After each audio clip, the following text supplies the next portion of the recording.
transformer en profondeur les modes de transport européens et les habitudes de déplacement des citoyens. C'est l'objectif fixé par la Commission européenne pour parvenir à la neutralité carbone. Pour rendre la mobilité plus durable, l'ensemble du secteur doit réduire de 90% ses émissions de gaz à effet de serre en 30 ans. Pour y parvenir, l'institution donne à son calendrier des étapes bien précises. En 2030, une centaine de villes européennes seront climatiquement neutres, le trafic ferroviaire à grande vitesse devra doubler sur tout le territoire européen, ou encore les navires à zéro émission devraient être prêts à être commercialisés. En 2035, l'objectif est de pouvoir mettre sur le marché des avions à zéro émission.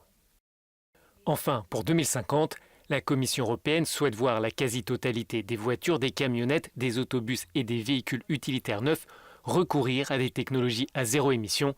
L'institution veut aussi le doublement du trafic ferroviaire de marchandises. La Commission européenne défend un calendrier si étendu car une telle transformation nécessite des ajustements de l'ensemble de la société.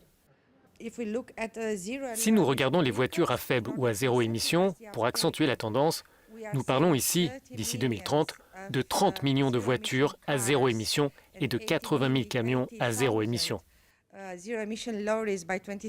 Pour cela, il faut déployer des infrastructures, des bornes de recharge.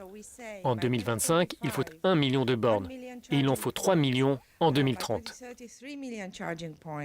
Voilà le type d'objectif que nous proposons pour décarboner les transports. Sur le papier, l'ONG Transport et Environnement salue les propositions, mais s'interroge sur la concrétisation de ce plan. C'est ambitieux, il concerne tous les modes de transport et la nécessité de décarboner tous les transports le plus rapidement possible. Il y a beaucoup d'idées intéressantes, mais la stratégie ne représente que le début du processus.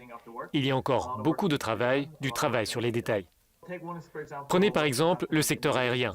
La Commission dit qu'il faut de nouveaux carburants pour les avions pour rendre les vols plus soutenables. Mais nous ne savons pas de quel genre de carburant on parle. S'agit-il de biofuels d'origine agricole qui ont un mauvais bilan carbone? Est-ce que l'on va chercher à développer de nouveaux types de carburants à partir d'électricité renouvelable? C'est en débat et beaucoup de choses seront décidées en 2021. Le transport représente un quart du total des émissions de gaz à effet de serre de l'Union européenne et cette pollution a même progressé au cours des dernières années.